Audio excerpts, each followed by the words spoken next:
Welcome to Radiant Reiki with Carol.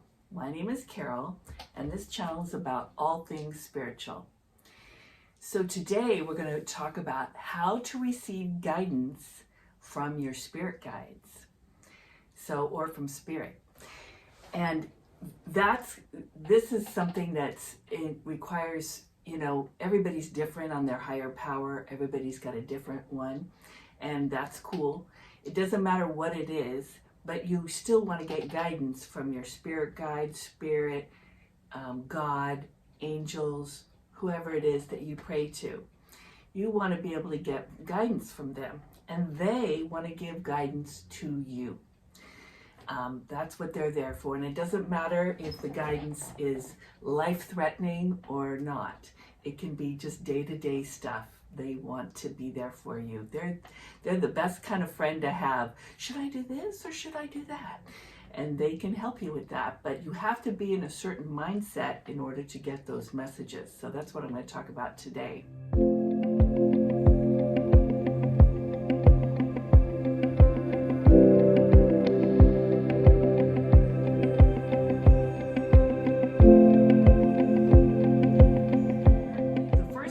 To do is you have to raise your vibration. So human thoughts and feelings and awareness vibrate at a different level than the divine. So our frequency is lower. We have a lower frequency. They have a higher frequency. Okay? So we have to raise our vibration so that we can communicate with them, or we can talk to them, but being able to get the messages is a whole nother thing. So we have to raise our vibration to do that. So the first thing you want to do is set an intention for that you want to raise your vibration. And here are 10 different ways to actually raise your vibration. So number one is be still, clear your mind, and be calm within. It helps to breathe, right? So that's another one. Breathe in deeply through your belly and then exhale. That's a good way to get into the higher vibration. Keep yourself grounded. Open your heart. Some people open their heart by saying a prayer like the Our Father or something else that means something to them. You need to keep your focus on the divine though, because a lot of times you might get calm and you're breathing deeply and you're there, and then some thought comes in. You just let it float by. Don't give it any energy. Let it float by and keep your focus on thinking about the divine. One way you can do that is imagine yourself being surrounded by white light. And then you're like, ooh, this is so warm in here. And if you're focusing on the white light, you're not going to focus on those thoughts coming in, hopefully. One really awesome way that I learned this year is you put one hand on the back of your neck. The back of your neck is the deep listening chakra. So put your one hand on the back of your neck and one hand on your forehead, which is where your third eye is. And that's your knowing. And when you close your eyes and breathe deep, you can get the divine to come in. Boom! It comes in really quickly. So if you want to get there quickly, do that. I recommend doing any of these activities, if you can, the first thing in the morning, because the first thing in the morning you're kind of half in the divine state anyway. That is where you're gonna, any thoughts you get the first thing in the morning, right when you wake up, before you've looked at your phone or you've looked at the clock or anything, those first thoughts are probably messages for you. They're probably not just from you. So that's the best time to do this. So if you could do that Eden method in the morning, that's really cool. Meditating, any kind of meditation, boom, you're going to be right there. You're going to be able to listen to the divine there.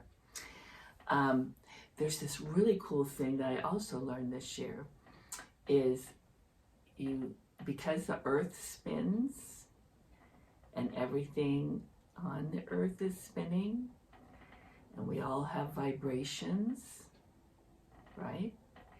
If you do this with your fingers, very slowly, counterclockwise, and you can even watch your fingers, because that, by watching your fingers, that way you're not letting any other thoughts come in.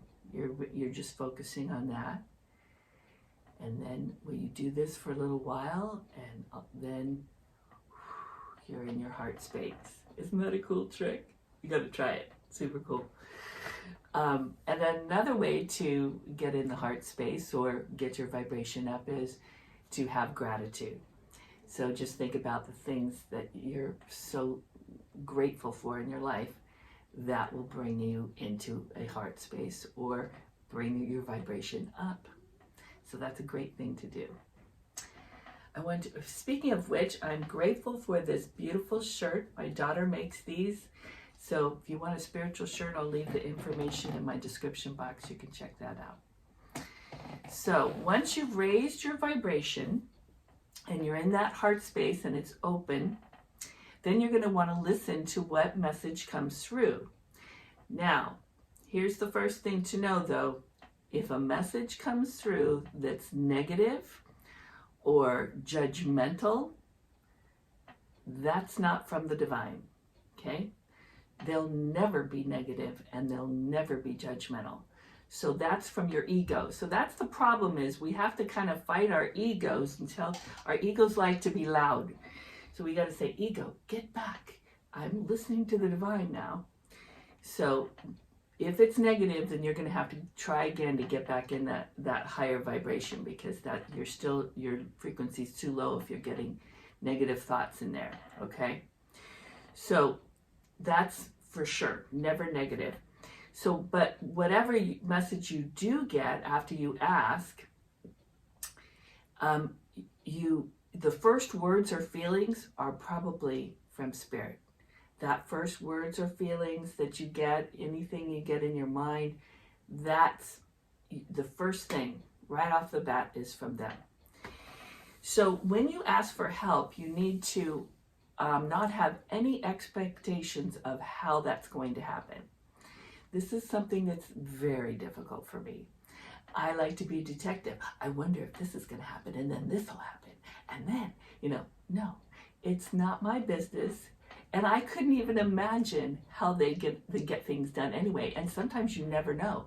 You just know you got that bitchin' apartment, or you got that great, job, and you don't know for sure exactly how that all happened. And it's really not our business. So that's not something for us to worry about. All you need to do is just tell them what you want and let them decide how.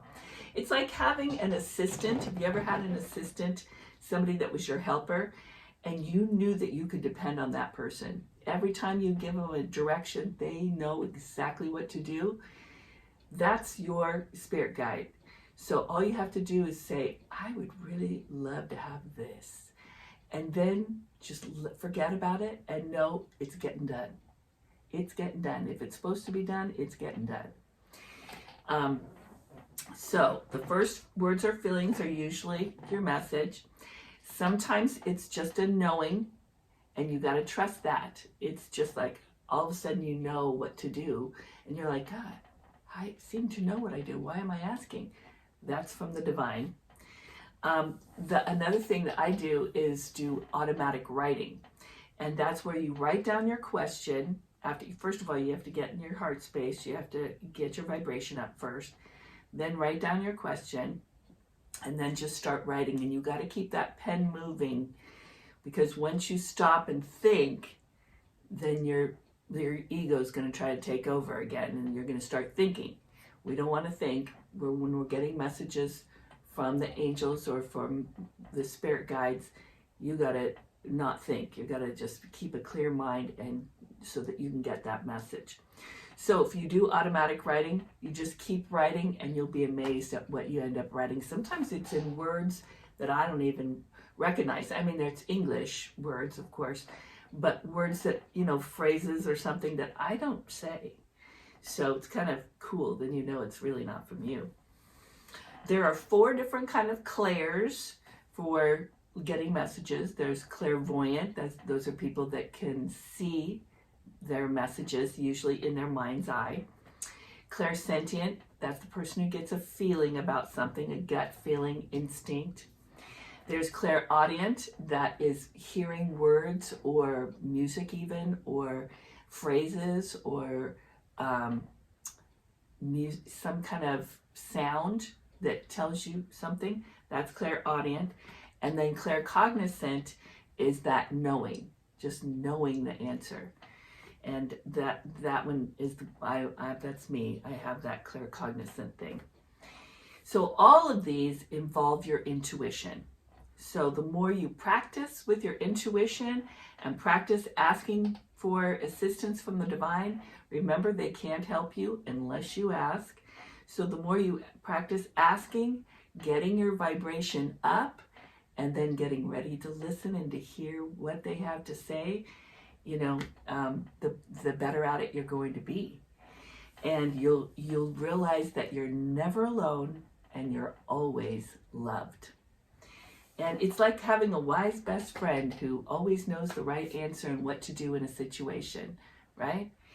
So only somebody who's divine. Even better, right? Okay. In love and light. See you next time.